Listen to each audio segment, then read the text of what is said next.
बच्चों, आज हम वितान के अंतर्गत एक नए पाठ पर चर्चा करेंगे जिसका शीर्षक है अतीत में दबे पांव।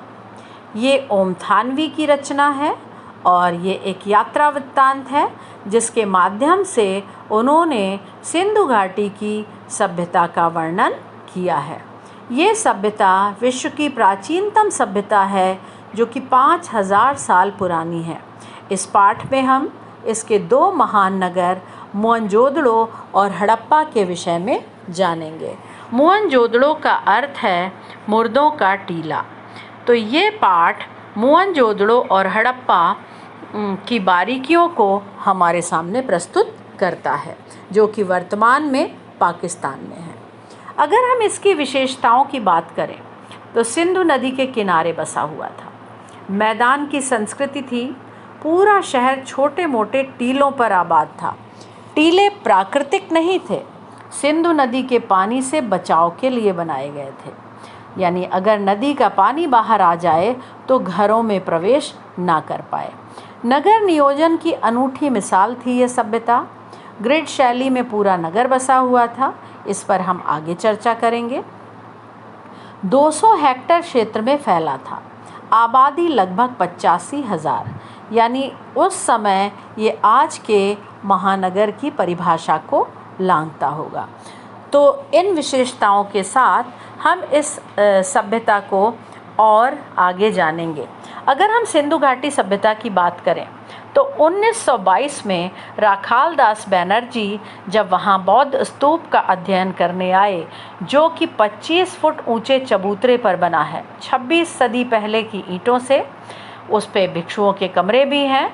मोहनजोदड़ो के एक खास सिरे पर स्थित है गढ़, भारत का सबसे पुराना लैंडस्केप। यानी जब राखाल दास बैनर्जी बौद्ध स्तूप का अध्ययन करने आए तो उन्हें इस बात का आभास हुआ कि यहाँ पर बहुत पुरानी संस्कृति के निशान हैं और व्यापक स्तर पर खुदाई हुई। आगे महाकुंड पाया गया जो कि 40 × 25 × 7 फुट। यानी महाकुंड की विशेषताओं पर अगर हम बात करें तो इसके दाईं तरफ एक गली है डिविनिटी स्ट्रीट, देवमार्ग। उत्तर और दक्षिण से सीढ़ियां उतरती हैं। 2 पंक्तियों में 8 स्नान घर हैं। इसके 3 तरफ साधुओं के कक्ष बने हैं, ज्ञानशालाएं बनी हैं जो कि सिद्ध वास्तुकला का एक नमूना है। सामूहिक अनुष्ठान का अंग होता होगा। पक्की ईंटें जमी हुई हैं और दोहरे घेरे वाला कुआं है जिससे अशुद्ध पानी ना आ सके। छोटी सड़कें और गलियां हैं, 9 से 12 फुट चौड़ी हैं और इन गलियों में आप घूम सकते हैं। अगर हम सड़क पर और बात करें तो चौड़ी सड़कें पाई गईं।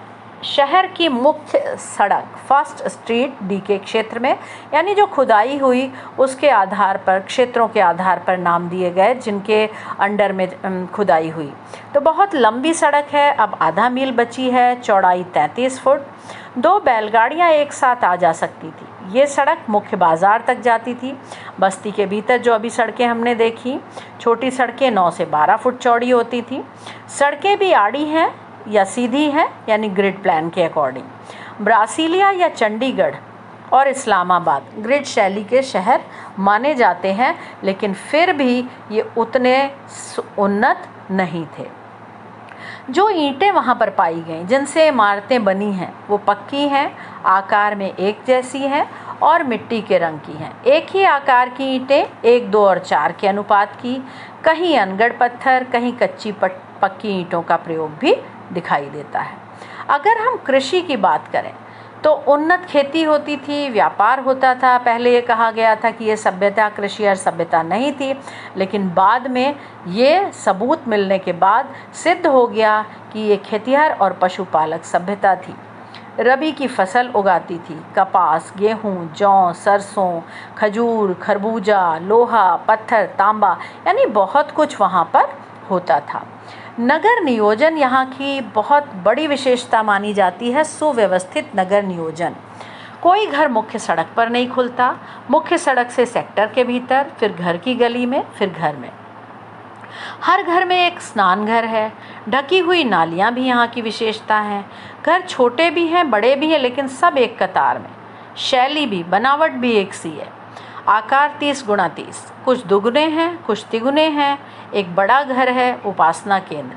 यानी ये हम कह सकते हैं कि शैली एक जैसी, बड़े हैं छोटे हैं लेकिन आकार एक जैसा, यानी कोई तो अनुशासन वहाँ पर था जो सारी चीज़ों में हमें एक रूपता दिखाई पड़ती है। स्नान घर भी है, नालियाँ भी ढकी हुई हैं, महाकुंड के पास दोहरे घेरे वाला कुआं है। यानी वो लोग स्वास्थ्य का और सफाई का भी बहुत ध्यान रखते थे। जल संस्कृति, एक प्रश्न इस पे भी पूछा जाता है, उठता है कि क्या हम सिंधु सभ्यता को जल संस्कृति कह सकते हैं? तो अगर हम इसके पक्ष में बात करें तो सिंधु नदी के किनारे बसा था, 700 के करीब कुएं अकेले मोहनजोदड़ो में पाए गए, सामूहिक अनुष्ठान के लिए जल कुंड था, 2 पंक्तियों में 8 स्नानागार थे, हर घर में एक स्नान गृह था, बेजोड़ पानी की निकासी थी, नावें भी पाई गईं। तो हम सिंधु सभ्यता को जल संस्कृति कह सकते हैं। और अगर हम इसके विपक्ष में तर्क दें तो हम ये कह सकते हैं कि पानी के लिए इतनी बड़ी संख्या में कुएं खोदे गए, नाव बहुत छोटी थी, हर सफाई पसंद थे, स्वास्थ्य के प्रति सजग थे, इसलिए स्नान घर थे, ढकी हुई नालियाँ थी, बेजोड़ पानी की निकासी थी। लेकिन शायद वर्षा के अभाव में ये इलाका उजड़ा और ये संस्कृति नष्ट हो गई। तो अगर हम इसके पक्ष में तर्क देना चाहें तो हम इसके पक्ष में भी दे सकते हैं। रंगरेज का जो कारखाना पाया गया वहाँ पर भी एक स्नान घर पाया गया और सब जगह ढकी हुई नालियाँ पाई गई, पानी की निकासी का उत्तम प्रबंध था, टीलों पर नगर बसा हुआ था। तो हम जल संस्कृति के पक्ष में अगर तर्क देना चाहें तो उसके पक्ष में भी दे सकते हैं, और अगर हम उसके विपक्ष में तर्क देना चाहें तो हम विपक्ष में भी तर्क दे सकते हैं।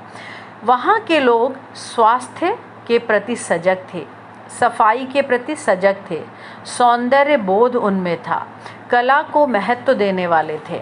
तो ये बहुत सारी विशेषताएं भी हमें और दिखाई पड़ती हैं। और कुएं मीनारों की शक्ल में ऊपर आ गए हैं, खुदाई हुई, जैसे जैसे खुदाई होती गई वैसे वैसे चीज़ें सामने आती चली गई और हमें उस सभ्यता के बारे में और अधिक जानकारी प्राप्त हुई।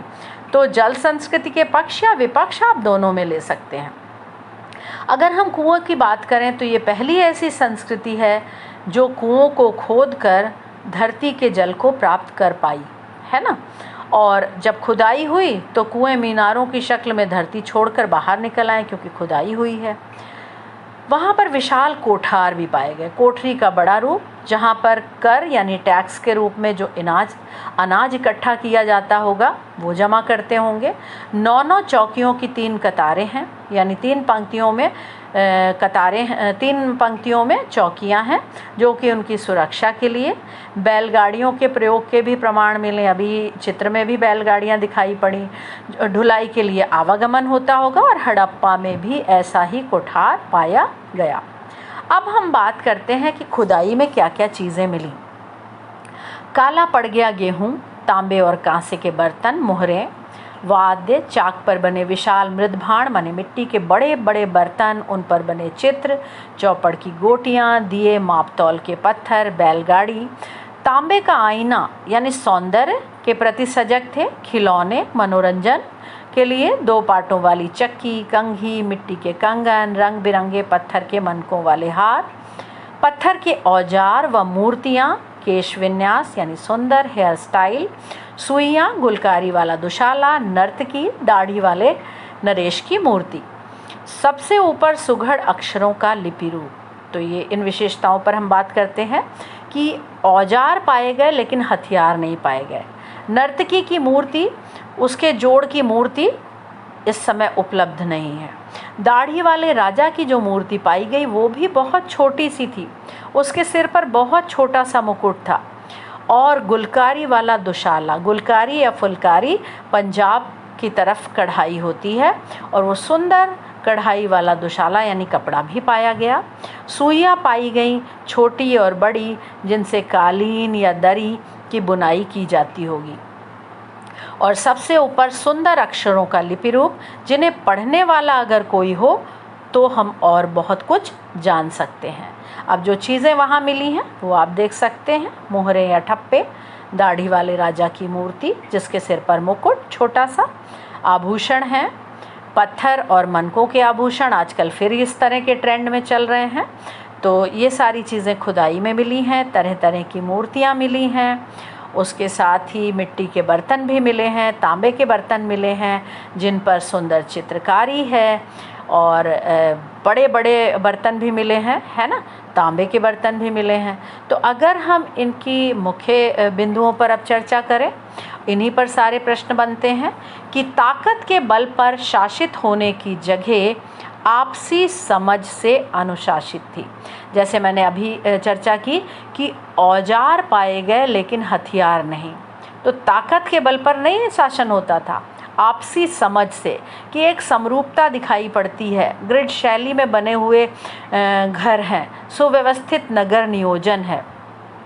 तो एक अनुशासन तो था जो पूरे राज्य में, पूरे नगर में दिखाई पड़ता है। भव्यता थी पर आडंबर नहीं, यानी भव्यता तो थी लेकिन उसका आडंबर माने दिखावा नहीं था। भव्यता के नाम पर हम अकेले उस अद्वितीय महाकुंड को ही ले सकते हैं, या जो बर्तन पाए गए उन पर सुंदर चित्रकारी, गुलकारी वाला दुशाला, आभूषण, तो सारी चीज़ें थीं, चौड़ी सड़कें थीं, लेकिन दिखावा नहीं था। इसी में हम खूबी उसका सौंदर्य बोध, सौंदर्य की बात में वो वस्तुएं आप ले सकते हैं जो सुंदरता से संबंधित, यानी गुलकारी वाला दुशाला था, ढकी हुई नालियाँ थीं, बर्तन पर सुंदर चित्रकारियाँ थीं, तांबे का आईना, यानी उन्हें सौंदर्य का बोध था, सौंदर्य के प्रति सजग थे। लेकिन वो किसी राजा के बल पर पोषित नहीं था या धर्म के बल पर पोषित नहीं था, यानी सेल्फ डिसिप्लिन जिसको कहते हैं। पूरे समाज में एक जैसा अनुशासन, एक जैसी सुंदरता, एक जैसी सफाई दिखाई पड़ती थी। लो प्रोफाइल सभ्यता लघुता में महत्ता का अनुभव करने वाली, या आकार की भव्यता की जगह कला की भव्यता थी। ये चीज़ हम पहले भी चर्चा इस पे कर चुके हैं कि उन्हें कला का बोध था। ना बड़े बड़े राजाओं के महल पाए गए, ना मंदिर पाए गए, ना राजाओं और महंतों की समाधियाँ पाई गईं। तो अगर हम इस सभ्यता की बात करें तो इन चीज़ों, इन वस्तुओं के आधार पर या इन बिंदुओं के आधार पर आप प्रश्नों का उत्तर दे सकते हैं। एक और बात कि खुदाई भी लगभग 1/3 हुई और उसके बाद बंद कर दी गई। जो चीज़ें हैं हमें उन्हें सुरक्षित रखना ही एक बड़ी चुनौती लगता है। बहुत सी चीज़ें जो सोने के गहने थे स्थानीय म्यूज़ियम में, अजायब घर में चुरा लिए गए, कुछ दिल्ली में है, कुछ कराची में है और कुछ स्थानीय अजायब घर में, है ना।